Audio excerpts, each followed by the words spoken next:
पौराणिक कथा। क्या है कुंभ मेले का पौराणिक रहस्य? जय श्री कृष्ण। दोस्तों, कुंभ मेला भारतीय संस्कृति और अध्यात्म का सबसे बड़ा उत्सव है। ये केवल धार्मिक आयोजन नहीं, बल्कि एक ऐसा पर्व है जिसमें लाखों लोग अपनी आस्था और विश्वास के साथ भाग लेते हैं। कुंभ मेले का आयोजन हर 12 वर्षों में 4 पवित्र स्थानों प्रयागराज, हरिद्वार, उज्जैन और नासिक पर होता है।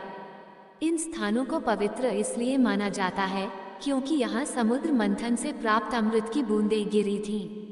कुंभ मेले की कथा का संबंध समुद्र मंथन से है।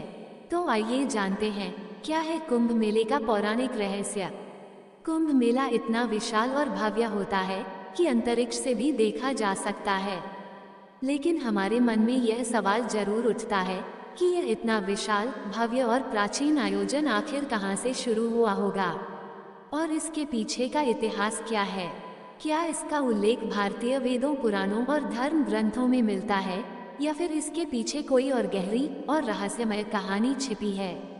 और सबसे रोचक और आश्चर्य वाली बात यह है कि कुंभ के शाही स्नान का पहला अधिकार केवल नागा साधुओं को दिया जाता है, जबकि अन्य साधु संतों को उनके बाद स्नान करने का अवसर मिलता है। इस विशेष परंपरा के पीछे एक अद्भुत इतिहास छिपा है, जो नागा साधुओं को इतना विशिष्ट और सम्माननीय बनाता है।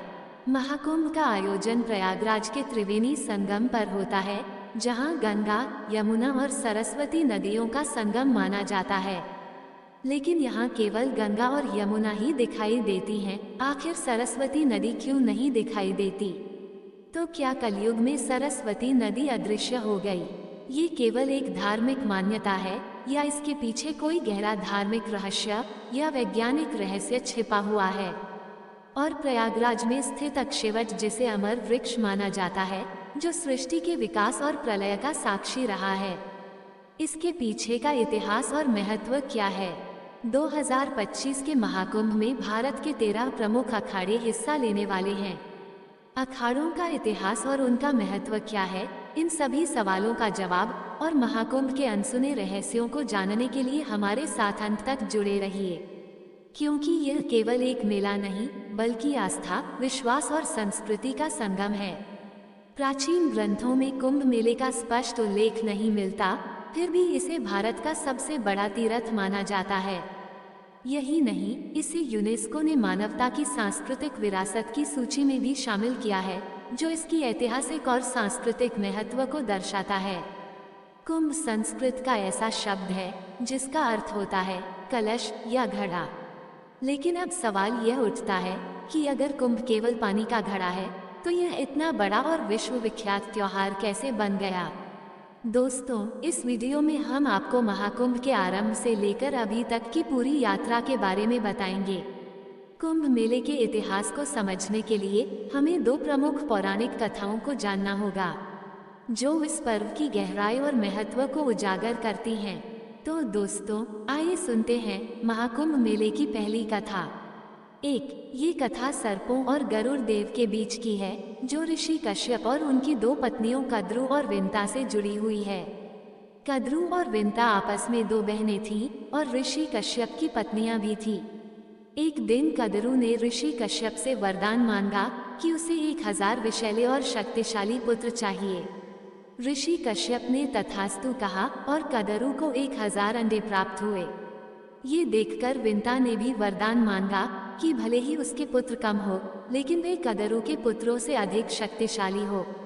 ऋषि कश्यप ने उन्हें भी तथास्तु कहा और विंता को 2 बड़े अंडे प्राप्त हुए। समय बीतने के साथ साथ कद्रु के 1000 अंडे फूट गए और उनमें से सांप उत्पन्न हुए। उन सर्पों की मां कद्रु को माना गया। दूसरी ओर विंता के अंडे नहीं फूट रहे थे और उत्सुकता में उसने एक अंडा समय से पहले फोड़ दिया। उसमें से एक अधूरा जीव उत्पन्न हुआ, जिसका शरीर कमर तक ही विकसित हुआ था। वह जीव गुस्से में बोला, मां, आपने मेरे साथ यह अन्याय किया है, लेकिन कृपया आप दूसरे अंडे के साथ ऐसा मत कीजिएगा। वह जीव उड़ गया और उसका नाम अरुण रखा गया। आगे चलकर वह सूर्यदेव का सारथी बना। एक दिन कद्रु और विंता ने सूर्यदेव के सफेद घोड़े को देखकर शर्त लगाई। विंता ने कहा कि यह घोड़ा पूरी तरह सफेद है। जबकि कदरू ने कहा कि उसकी पूंछ काली है। ये शर्त उनकी प्रतिष्ठा पर आ गई और तय हुआ कि जो भी हार जाएगा उसे दासी बनना पड़ेगा। कदरू ने अपने नागपुत्रों से कहा कि वे सूक्ष्म रूप धारण कर घोड़े की पूंछ से चिपक जाएं, ताकि वह काली दिखाई दे। नागू ने ऐसा ही किया और कदरू शर्त जीत गई। विंता को हार मानकर दासी बनना पड़ा। कुछ समय बाद विंता के दूसरे अंडे से एक शक्तिशाली जीव निकला, जिसका चेहरा गरुड़ पक्षी जैसा था और शरीर मनुष्य जैसा था। उसका नाम गरुड़ रखा गया। जब गरुड़ ने देखा कि उसकी माँ विंता कदरू और उनके 1000 सर्प पुत्रों की दासी बन चुकी है, तो उसने अपनी माँ को मुक्त कराने का संकल्प लिया। गरुड़ ने सर्पों से विंता को मुक्त कराने का उपाय पूछा, तो सर्पों ने कहा, अगर तुम वैकुंठ से अमृत कलश लाकर हमें दे दो तो हम तुम्हारी माँ को मुक्त कर देंगे। गरुड़ ने ये शर्त मान ली। वैकुंठ धाम पहुंचकर गरुड़ ने अमृत कलश प्राप्त किया। देवताओं ने उन्हें रोकने की कोशिश की, लेकिन गरुड़ अपनी अद्वितीय शक्ति के बल पर सफल रहे। विष्णु जी ने गरुड़ को रोका और उनसे पूछा, तुम इस कलश को क्यों ले जा रहे हो, जबकि इसे खुद ग्रहण नहीं कर रहे। गरुड़ ने अपनी मां को मुक्त कराने की व्यथा सुनाई। विष्णु जी ने गरुड़ से कहा, अगर मैं तुम्हें ये कलश ले जाने दूं, तो तुम हमेशा के लिए मेरे वाहन बनोगे। गरुड़ ने इस शर्त को स्वीकार कर लिया। गरुड़ ने अमृत कलश सर्पों के पास पहुंचाया, लेकिन विष्णु जी ने अपनी मायावी शक्ति से अमृत कलश को वहां से गायब कर दिया। गरुड़ ने अपनी मां को दास्ता से मुक्त कराया। इस यात्रा के दौरान गरुड़ पर इंद्र ने कई बार हमला किया, लेकिन वे असफल रहे। अमृत कलश से अमृत की कुछ बूंदें हरिद्वार, प्रयागराज, उज्जैन और नासिक पर गिरी। यही कारण है कि इन 4 पवित्र स्थलों पर कुंभ मेले का आयोजन होता है। महाकुंभ से जुड़ी सबसे लोकप्रिय दूसरी कथा है समुद्र मंथन की, जिसे देवताओं और असुरों के बीच हुआ एक महान प्रयास माना जाता है। 2. विष्णु पुराण के अनुसार एक बार दुर्वासा ऋषि ने एक दिव्य माला बनाई और इसे देवराज इंद्र को भेंट किया, लेकिन इंद्र अपने अहंकार में डूबे हुए थे और उन्होंने उस माला को अपने ऐरावत हाथी के मस्तक पर रख दिया। ऐरावत ने वह माला जमीन पर गिरा दी और अपने पैरों से कुचल डाला। महर्षि दुर्वासा ने इसे अपना अपमान समझा और क्रोधित होकर इंद्र को शाप दे दिया कि उनका वैभव नष्ट हो जाएगा और सभी देवता अपनी शक्तियों को खो देंगे। इस शाप के बाद देवता कमजोर हो गए और असुरों से पराजित हो गए। अपने वैभव और शक्तियों को पुनः प्राप्त करने के लिए ब्रह्मा जी ने देवताओं को सुझाव दिया कि वे असुरों के साथ मिलकर समुद्र मंथन करें। इस मंथन से अमृत निकलेगा, जिसे ग्रहण कर वे अमर हो जाएंगे। ये बात जब देवताओं ने असुरों के राजा बलि को बताई, तो वे भी समुद्र मंथन के लिए तैयार हो गए। वासुकी नाग की नेति बनाई गई और मंद्राचल पर्वत की सहायता से सावन के महीने में ही समुद्र मंथन किया गया। अमृत का कुंभ यानी कलश मिलते ही असुरों और देवों में युद्ध हो गया। वामन पुराण के अनुसार आचार्य बृहस्पति ने इंद्र के पुत्र जयंत को संकेत दिया कि वह अमृत कुंभ लेकर भाग जाए। दैत्य अमृत कुंभ के लिए उसका पीछा 12 दिन तक करते रहे, जो कि 12 वर्षों के बराबर था, क्योंकि उस समय पृथ्वी का 1 वर्ष देवताओं के 1 दिन के बराबर था। युद्ध के समय अमृत कुंभ से त्रिलोक के 12 स्थानों पर अमृत की बूंदें गिरी। इनमें से 8 स्थान देवलोक में और 4 स्थान पृथ्वी लोक पर स्थित हैं। हरिद्वार, प्रयागराज, उज्जैन और नासिक यही वो पवित्र स्थान हैं जहां अमृत की बूंदों के कारण कुंभ मेले का आयोजन शुरू हुआ। लेकिन कहानी का सबसे महत्वपूर्ण हिस्सा, जिसे जानना आपके लिए बेहद जरूरी है, अभी बाकी है। श्रीमद् भागवत पुराण के अनुसार कुंभ का जो विवरण है, उसके अनुसार सागर से समुद्र मंथन में 14 रत्न निकले थे, जिनमें सबसे पहले हलाहल या कालकूट विष निकला था। इस विष की ज्वाला इतनी तीव्र थी कि सभी देवता और दानव इससे जलने लगे थे। तब भगवान शिव ने देवता, दानव और समस्त सृष्टि की रक्षा के लिए विष को खुद पी लिया था। विष की तीव्र जलन के कारण शिवजी का कंठ नीला पड़ गया था, इसलिए शिवजी का एक नाम नीलकंठ पड़ गया। विष की ज्वाला को कम करने के लिए सभी देवताओं और दानवों ने शिवजी को शीतल जल चढ़ाया। इसके बाद उनके शरीर का ताप और जलन कम हुआ। यही कारण है कि सावन में शिवजी का जलाभिषेक किया जाता है। ऐसा कहा जाता है कि जब शिवजी ने समुद्र मंथन से निकले हलाहल विष को ग्रहण किया तो उसकी कुछ बूंदें धरती पर गिर गई। जिन घास की पत्तियों पर यह बूंदें गिरी उन्हें सांप ने चाट लिया, जिससे सांप की जीभ बीच से कट गई। वहीं कुछ विष की बूंदों को बिच्छू और अन्य विषैले जीवों ने भी ग्रहण कर लिया। इसी कारण ये जीव जहरीले हो गए। इसके बाद कामधेनु गाय, उच्चे, शुवा घोड़ा, ऐरावत हाथी, कौस्तुभ मणि, कल्प वृक्ष, अप्सरा रंभा, माता लक्ष्मी, वारुणी, चंद्रमा, पांचजन्य शंख, पारिजात वृक्ष, शारंग धनुष, अमृत कलश अर्थात अमृत कुंभ निकला, जिसे विश्व मोहिनी बनकर भगवान विष्णु ने देवताओं को पिला दिया।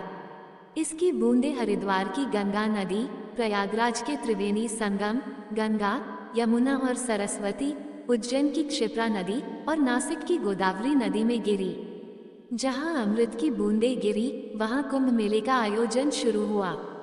प्रयागराज में जहां महाकुंभ का आयोजन होता है वहां गंगा और यमुना का संगम तो साफ देखा जा सकता है, लेकिन सरस्वती नदी दिखाई नहीं देती, फिर भी इसे त्रिवेणी संगम कहा जाता है। तो दोस्तों, अब हम इस सवाल का जवाब जानेंगे कि सरस्वती नदी अदृश्य क्यों हो गई। इसके पीछे की वजह जानने के लिए हमें इतिहास और पौराणिक कथाओं में झांकना होगा। महाभारत के शल्य पर्व में सरस्वती नाम से नदियों का उल्लेख मिलता है। श्रीमद् भागवत पुराण में सरस्वती नदी के प्रवाह और उसके स्थानांतरण की एक रोचक कथा का वर्णन है। पुराणों के अनुसार प्राचीन काल में सरस्वती नदी स्वर्ण भूमि में बहा करती थी। कालांतर में इस भूमि का नाम स्वर्ण राष्ट्र हो गया और धीरे धीरे ये सौराष्ट्र कहलाने लगा। उस समय सौराष्ट्र का क्षेत्र प्राचीन मारवाड़ तक फैला हुआ था और सरस्वती नदी इसी भूमि से प्रवाहित होती थी। यहाँ नित्य सरस्वती की पूजा और अर्चना होती थी, लेकिन समय के साथ इस प्रदेश के लोग यवनों के संपर्क में आ गए और उनके आचार विचार को अपनाने लगे। इससे दुखी होकर सरस्वती जी ने ब्रह्मा जी से अनुमति मांगी और मारवाड़ एवं सौराष्ट्र छोड़कर प्रयाग में आकर वास करने लगी। कहा जाता है कि सरस्वती के यहाँ से चले जाने के बाद ये समृद्ध भूमि धीरे धीरे मरुस्थल में बदल गई और यही मरुस्थल आज राजस्थान के नाम से जाना जाता है। हाल ही में जैसलमेर जिले के मोहनगढ़ में बोरवेल की खुदाई के दौरान अचानक पानी का सैलाब बाहर निकल आया। पानी का प्रेशर इतना ज्यादा था कि लोग इसे देखकर अचंभित रह गए। अब इस घटना को लेकर चर्चा तेज हो गई है। क्या ये प्राचीन सरस्वती नदी का पानी है? क्योंकि इतिहास के अनुसार सरस्वती नदी जो लुप्त हो गई थी उसका रूट यहीं से होकर गुजरता था। ऋग्वेद में सरस्वती नदी को अनवकवती के रूप में वर्णित किया गया है। इसे समृद्धि और जल की देवी के रूप में पूजा जाता था। ऋग्वेद में बताया गया है कि सरस्वती नदी यमुना के पूर्व और सतलुज के पश्चिम में प्रवाहित होती थी। महाभारत में इस नदी को कई नामों से जाना गया है। सरस्वती नदी मरुस्थल में सूख गई थी। महाभारत के विवरणों में भी इसके विलुप्त होने का वर्णन है। यही वह नदी थी जिसके किनारे ब्रह्मावर्त और कुरुक्षेत्र जैसे प्राचीन स्थल बसे हुए थे। महाभारत में ये भी उल्लेख मिलता है कि बलराम ने द्वारका से मथुरा तक की यात्रा सरस्वती नदी के माध्यम से की थी। इसके अलावा यादवों के पार्थिव अवशेषों को इसी नदी में प्रवाहित किया गया था।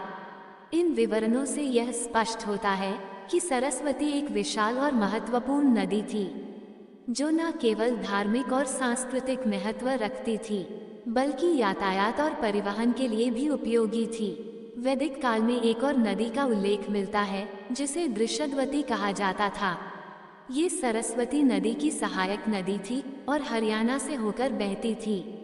समय के साथ जब भीषण भूकंप आए और हरियाणा तथा राजस्थान की धरती के नीचे से पहाड़ ऊपर उठे, तो नदियों का बहाव बदल गया और दृशद्वती नदी ने अपनी दिशा बदल ली। आज इसे यमुना नदी के नाम से जाना जाता है।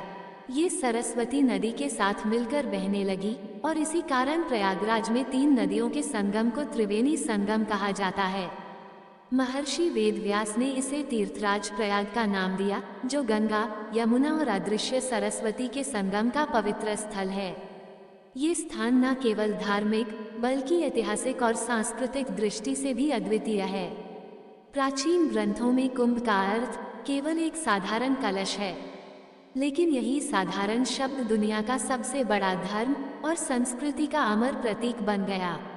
दरअसल कुंभ मेले का उल्लेख वैदिक ग्रंथों, सूत्र, साहित्य, महाकाव्य, पुराण ग्रंथों, स्मृतियों या धर्मशास्त्रों में नहीं मिलता है।